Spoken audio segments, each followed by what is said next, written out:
The power of वू वे और the power of flow. आपने अक्सर देखा होगा कि फ्लो या बहाव के साथ चीजें काफी दूर तक चली जाती हैं और फ्लो के अगेंस्ट चलने में ज्यादा मेहनत और एफर्ट्स लग रहे होते हैं, क्योंकि बहाव में चीजें फ्लो के अगेंस्ट कोई भी फोर्स नहीं लगा रही होती हैं।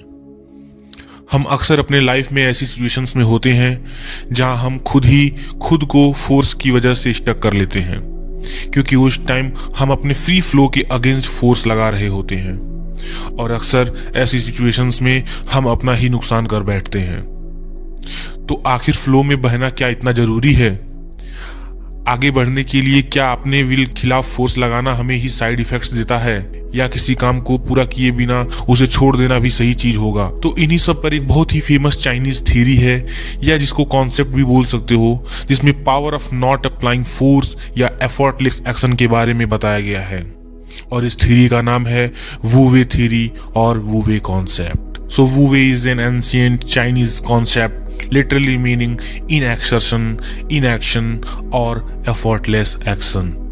It was most commonly used to refer an ideal form of government, including the behavior of the emperor, describing a state of personal harmony, free-flowing spontaneity, and the laissez-faire. It generally also more properly denotes a state of spirit or mind. Basically इस theory में effortless actions या forceless action के बारे में बताया गया है।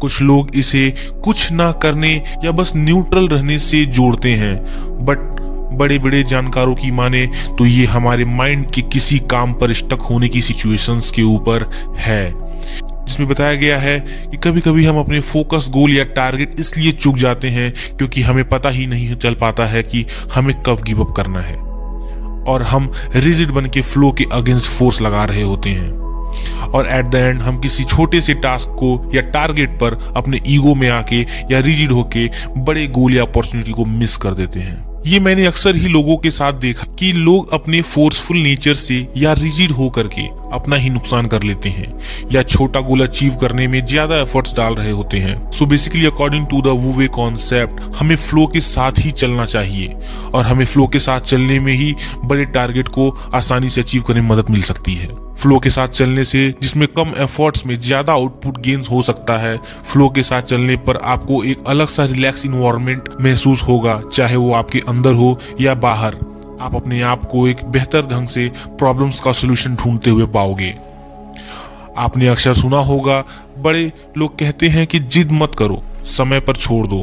तो बेसिकली स्मॉलर एंगल से देखा जाए तो वो भी वू वे कॉन्सेप्ट की बात कर रहे होते हैं, जिसमें एफर्टलेस एक्शन या फोर्सलेस एक्शंस पर फोकस किया गया है। So without being a rigid person, हमें फ्लो के अगेंस्ट ना चल करके फ्लो के साथ ही बहना चाहिए, जिसमें हम कम एफर्ट्स डाल करके भी ज्यादा आउटपुट गेन कर सकते हैं। और हमें एक बड़े टारगेट को सेट करके रखना चाहिए, छोटे टारगेट पर रिजिड होकर के या उस पे स्टक होकर के हमें अपने टाइम की बर्बादी नहीं करनी चाहिए।